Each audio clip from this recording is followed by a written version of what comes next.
Olá, você que acompanha a Web Rádio Nivel. O Arena 10 está de volta, dessa vez com muita novidade sobre o mundo do futebol. Eu cumprimento primeiramente meu colega Fernando Matheus. Olá, Fernando. Olá, Kimberly, Emiliane, tudo bem? Tudo bem, e você? Como foi o seu final de semana? Meio movimentado. Movimentado também foi o Campeonato Brasileiro, hein? Que está na 30ª rodada e pegou fogo dessa vez. O Fluminense segue disparado na ponta. Mas se alguém conseguir segurar o Fluminense, é o Atlético Mineiro. Mas as chances são mínimas. O título brasileiro praticamente está... Uma mão do Fluminense já está na taça, mas a segunda já está com a ponta dos dedinhos, já está chegando ali. Eu acho que o título brasileiro é do Fluminense. O que acontece no Brasil hoje é um lote de árbitros com uma péssima qualidade.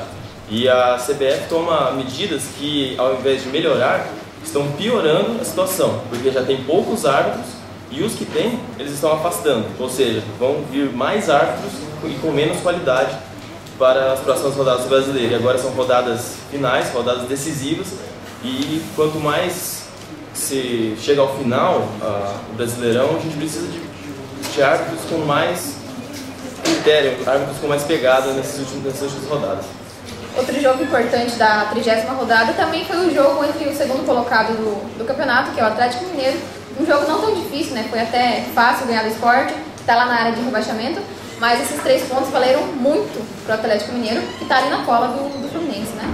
É o único time que ainda pode chegar atrás do Fluminense, mas depende do Fluminense tropeçar, e é o que não está acontecendo.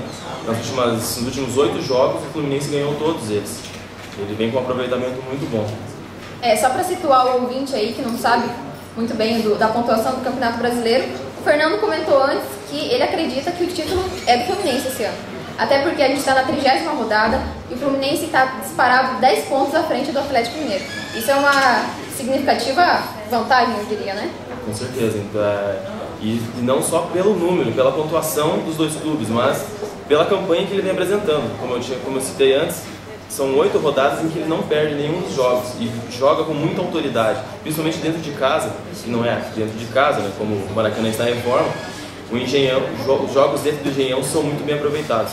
É um caso até meio triste de se falar do Vasco, pois o Vasco começou o campeonato mostrando que tinha muito talento e muita força para ganhar o Campeonato Brasileiro, tanto é que foi semifinalista da Libertadores, mas com a venda de alguns jogadores e mudança de técnico acabou caindo demais o desempenho. E a situação do Vasco não é uma situação de futebol apenas, a situação do Vasco é uma situação estrutural. O Vasco tem problemas na sua base, desde o seu sub-17, sub-18, são jogadores em situações desumanas, sem lugares para dormir, sem lugares para comer decentemente.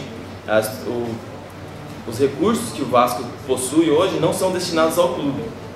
Isso já é um caso que não é do futebol a se discutir, mas é uma situação bem deprimente. Salários atrasados de vários jogadores. O Juninho terminou um dos jogos explicando o motivo da derrota, o time não jogou bem, mas também comentou que os jogadores não conseguem entrar motivados, não conseguem entrar pensando só apenas no jogo.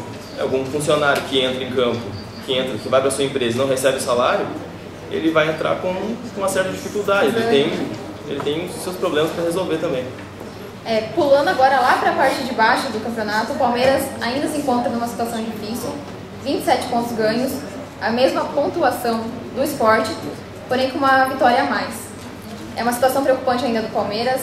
Parece-me que o Gilson Kleina não conseguiu dar uma esquematizada que de fato colocasse o time para frente, e ainda o Palmeiras está numa situação bem arriscada, com grandes riscos de cair para a segunda divisão. Pois é, ele está conhecendo o time dele, mas acho que o torcedor deve ficar angustiado. São 2 jogos já, desde o jogo contra o Curitiba, o torcedor palmeirense falava: esse é o jogo, esse é o jogo.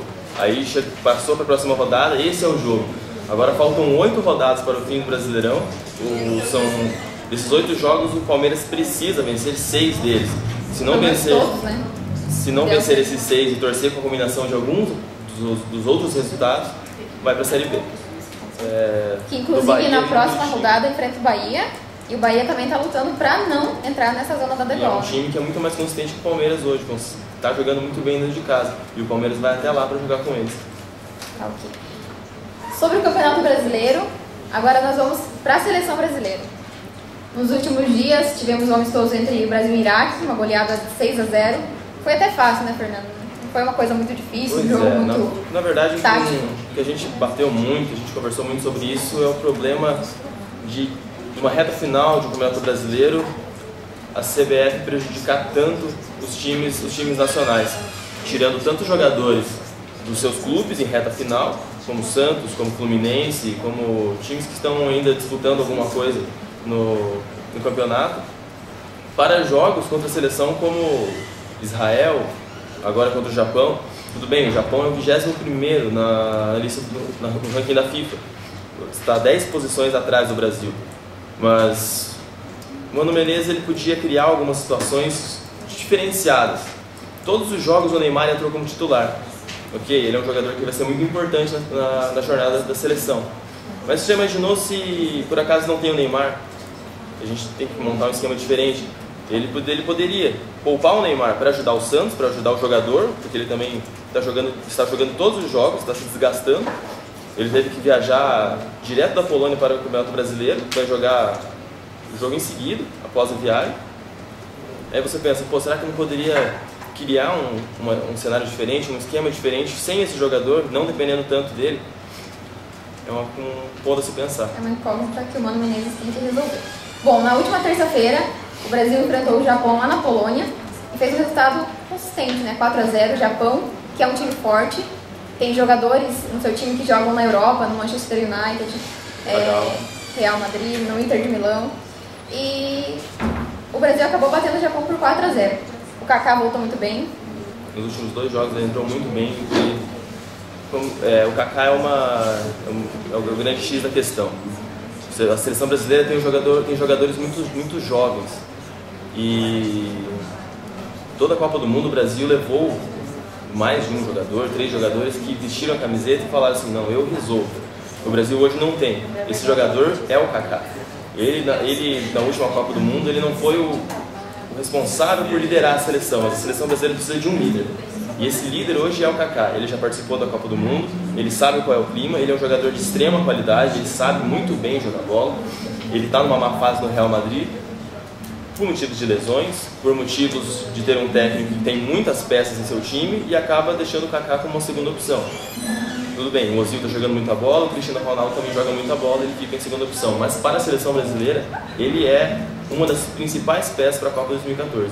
E foi muito bom esse jogo contra o Japão, pois ele mostrou que ainda está bem entrosado com a seleção brasileira, sendo que ele recém chegou a esse esquema novo do Mano.